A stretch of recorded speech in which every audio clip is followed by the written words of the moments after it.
Yan, ang problema natin dito, ayun, napakabagal mag-drain. Yan, kahit sa bahay, kaya natin to. Kahit ikaw, kaya mo to. Yan. Check natin. Papakita natin. Basic lang to, mga ka-basic. Then, tatanggalin lang natin to. May screw tayo dito. Yan, diretso lang tayo. Basic lang yan. Yung iba, mga sinasalpak lang ito. May, ano siya eh. Lagay mo lang natin dyan. Ito yung ating makikita. Yan. Dito tayo pupunta sa line and drain. Sa line. Ito. Check lang natin yan. Bali, re-remove natin yan. Pakakaliwa ang pihit niyan. Karamihan. Pakakaliwa. Para mabuksan natin. Sisilipin lang natin to. Siguro may mga bara dito. Kaya napaka-simple lang.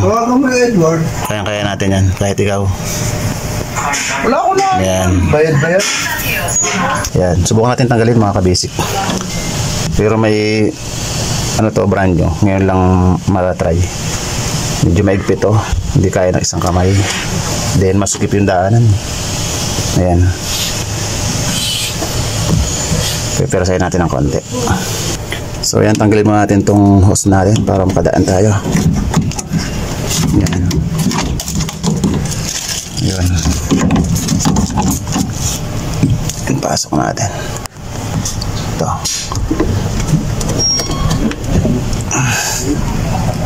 Yun. Yan, mga ka-basic. Pagbabalik, kailangan mas maigpit para wala tayong leakage. Yan. Dahil may mga electronics tayo dito. Yan o. Yan. Bali, tatanggalin lang natin to para masilip natin yung daanan ng tubig ng kanyang drain. Yan. So yun, medyo naiawa nga natin. Yan. Ayan, sisilip natin yung loob. Ayan. Kita natin may mga ano ba to? Plastic. Nakabara. Ayan. Makukuha ba natin? Ayan. Pag humarang talaga sa daan ng tubig yan, talagang no, ma-interrupt yung drain natin. Ano ba to? Minsan may mga barya-barya pa dito. Kaya portable. Ayan o. Yan. Yan. Sabon. Ito. Balat ng sabon. Pagka ginugupit, kasi manipis lang to, narga kayang isama sa drain to. Kaya dyan siya babagsak. Dyan sa corner na yan. Corner yan eh. Parang elbow. Yan. Ito. Paglatang ginupit to, sa sabon. Sumasama yan mga ka-basic. Yan. Check natin kung mayroon pa. Hindi rin gaano masilip. Masikip dito. Masikip yung daanan natin. Yan, parang may nakakatapa ako eh. Yan. Mga pinagputulan to. Ano, mga detergent. O yung mga powder na sabon na ginagamit. Dami oh. Talagang babara yan. Kaya magkakaproblema ating drainage. Drain ng ating washing.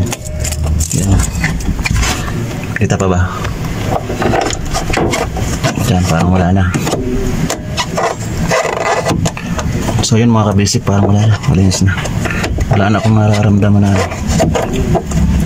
Okay. Ayan.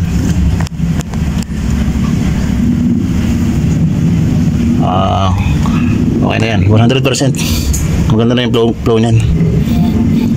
Yung ating drain yan. Tingnan natin sa kabila.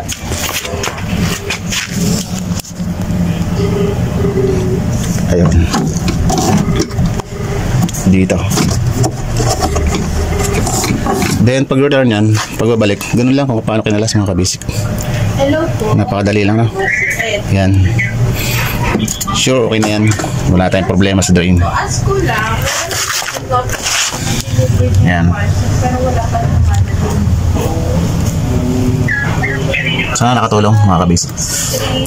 Yung pagbabalik, ganun din sa mga ginawa kung paano kinalas. Okay. So yun mga kabisik, isang tips lang para sa may mga matic na washing machine.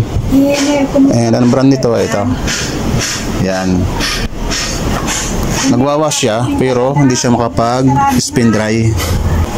Yan mga kabisik. Tingnan natin yung dahilan niyan, yung problema niya kung bakit gano'n. Simba kami sa kaya. Kaya pakita natin kung anong problema na ito, kung bakit gano'n. Bali tatanggalin natin to mga kabisik to.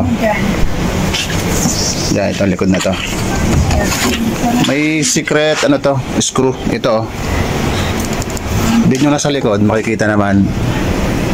Yan ito. Din ang ano lang dito, tinutuklap lang to. Yan. Medyo mahirap to kasi manipis lang. Yan. Hirap. Ayan. Yan, may screw tayo dyan. Lagyan mo natin dito. Dito sa kabila, ganun din. Ito. Yung iba kasi, pag natanggal to, yung sa likod, ito. Hindi nila alam, may cover to. Yung tinanggal nga natin, pinepersa, sisira. Yan.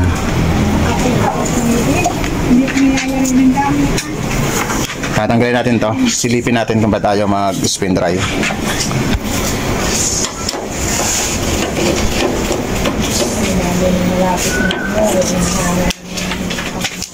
Yan mga kabisik sa mga ano, walang idea. Yan.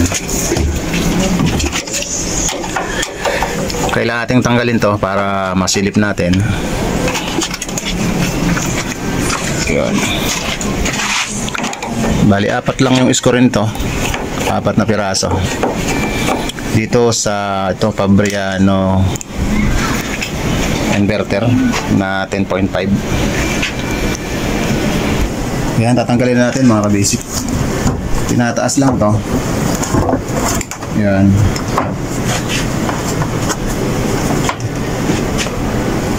Yan. Bali, natanggal natin. Then, yan, lang natin to. Ayan. Then, ipapatong lang natin na ganito. Yan. Okay na siya. Then, next tayo, tanggalin natin to. Itong cover na to. May space dito yan sa gilid. Malamang may ano to. Napasukan dito ng ano yan. Tela o medyas o towel. Yan ang posibleng mangyari dyan. Kaya hindi umandar yung ating ano, spin dry. Pag washing kasi itong gumagalaw kaya walang problema yan. Then pag nag-spin dry tayo, itong isang buo ito. Silipin natin. Yan. Tanggalin natin mga kabisik para masilip natin yung gitna nito. Bali 4 lang din yung screw nito. Ito. Yan.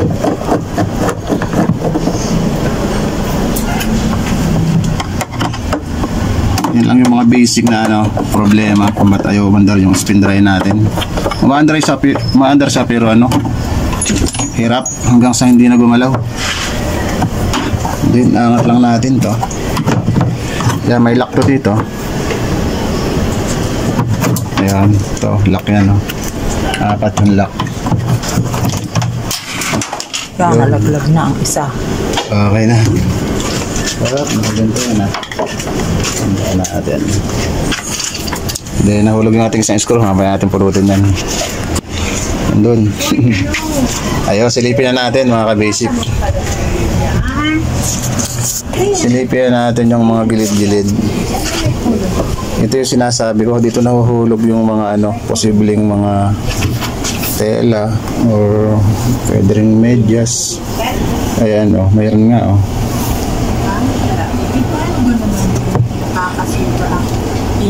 ayun, kunin natin mamaya yan.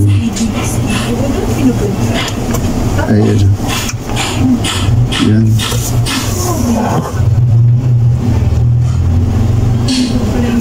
Dito wala naman. Yan mga kabasic yung dahilan ng ating malfunctioning ng ating spin dryer. Ito. Kita ba? May medyas. Try natin kung makukuha sa sungkit.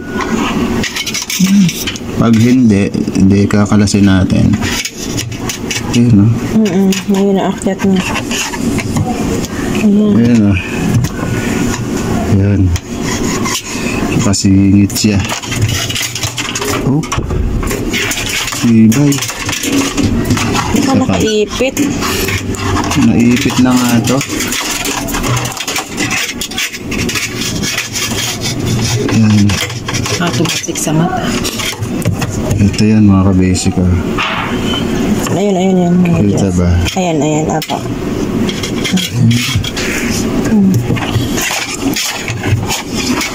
Ayun, malapit na yun. Yan eh. Yan.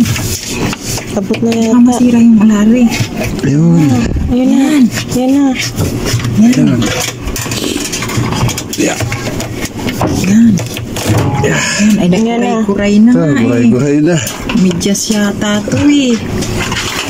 Ayaw eh. Yan, sige. Ayan, okay. May isa pa tayo.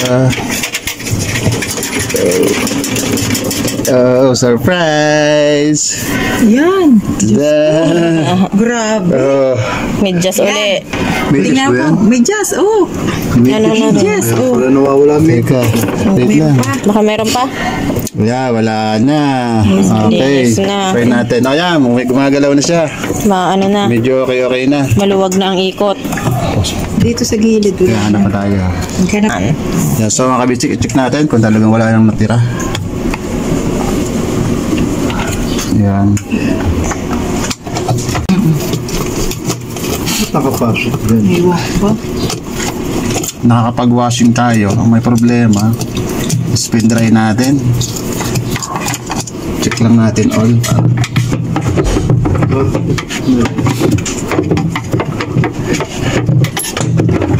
Yung tornilyo baka malaglag na naman. Yeah, siguro wala na to mga ka-basic. Wala na. Sa gilid. Dito wala na. Ipain lang natin. Wala na siguro. Wala na akong makapa. Pwede na. Ayan, ayos na. Alright. Sana ma-okay na. Diyos ko. Mamaya testing tayo. Yan mga kabisig, babalik na natin yung cover niya. Ingat lang tayo, mahirap malaglagan ng screw dun, no? Hirap kuhanin. Yan, isa lang, isa. Yan, and a while, go for testing tayo. Hope success na to, para hindi na tayo magdala sa shop.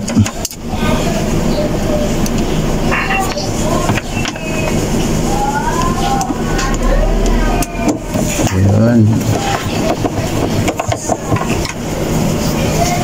Dito sa isog. Saan may aral? Yan, ibalik na natin to. Ayan. Turn right lang ang right nito.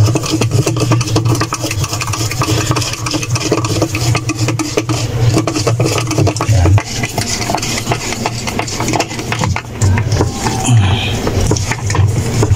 Okay. Din yung kanyang cut. Balik natin. Alright. Yan mga kabisik, nailagay na natin yung ating operating upper na ito. Yan. Then mag-i-screw pa tayo dito sa mga guide bilid niya. Yan dito. Ayan. Ayan. Turn the screw. Okay, dito naman tayo.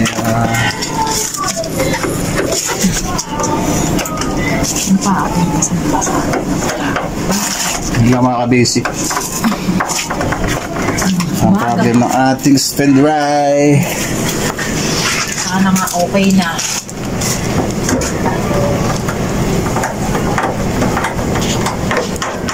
Alright. Ayan, titestingin natin. Lagyan natin ng load. Yun. Alright. Water tayo. Oh, okay na. Bukas na. Yun. First. Dito na lang sa ano na lang natin. Yan, 15 lang. Ayan, 15 minutes lang. Ano? Na tayo mga ka-basic. Spin dry na tayo.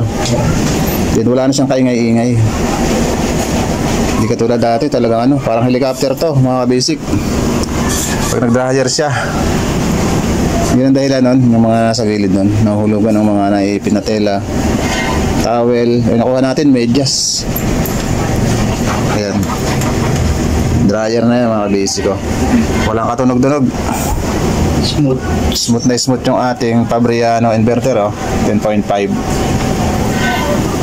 Ayan, hindi ko na lang nakita yung napakita yung ano, maingay kanina. Ayan, na-recover natin. At least, napakahirap niya magdala sa shop nito. Then yung post nito, hindi natin alam kung magkano.